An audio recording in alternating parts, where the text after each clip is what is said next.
Chairman नादौबार town Syed Mohammad Muzaffar जो कि बलदियाती सहूलतों की फराहमी में दिन रात मसरूफ़ हैं, वहीं पर कोशिश ये कर रहे हैं कि अपने जो ऑफिस में दफातर हैं उसमें जो है लोग अफसरान और मुलाजमीन बैठते हैं उनको भी सहूलत फराहम की जाए, ताकि आने वाला साइल यानी जो लोग आते हैं उनको भी एक अच्छा माहौल मिले कि किसी ऑफिस में आए हैं और बलदियाती इदारों का ऑफिस है।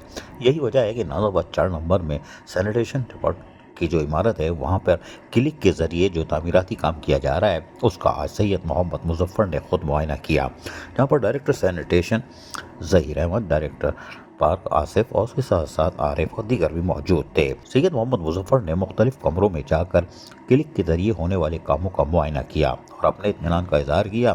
तमाम उन्होंने कहा कि काम को फौरी तौर पर मुकम्मल यानी मुकर्रर वक्त से पहले मुकम्मल करने की कोशिश की जाए, ताकि आने वाले साइलों को मुश्किलात का शिकायत ना हो, क्योंकि लोग अपनी फरियाद लेकर आते हैं जो उनकी शिकायत तकलीफ़ होती है और हमारा काम उसको दूर करना होता है।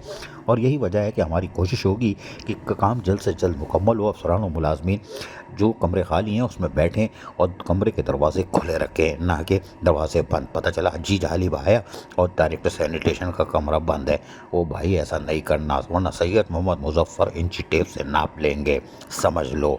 लेकिन सैयद मोहम्मद मुजफ्फर जो बलदियाती सहूलतों की फराहमी को लोगों की दहलीज पर पहुँचा रहे हैं, वहीं यकीनी तौर पर अगर अपने ऑफिस की क्लिक के ज़रिए तज़ीन और आराइश कर रहे हैं तो आने वाले लोगों को एक बेहतर माहौल मिलेगा कि वो जहाँ रहें वो यकीनी तौर पर जो लोगों को सहूलियत फराहम कर रहे हैं उनके दफातर सही हैं। वरना बहुत सारे टाउन ऐसे हैं जहाँ आप जाएंगे तो उनकी अपनी हालत अबतर होती है, तो वो क्या दूसरों की तकालीफ को दूर करेंगे। अजीज़ आरिफ, KBS बलदियाती न्यूज़ कराची। ऐसी ही खूबसूरत वीडियोस फ्यूचर में हासिल करने के लिए रेड बटन पर क्लिक करके और बेल आइकॉन को प्रेस करके हम सबके सब्सक्राइबर बनना मत भूलिए।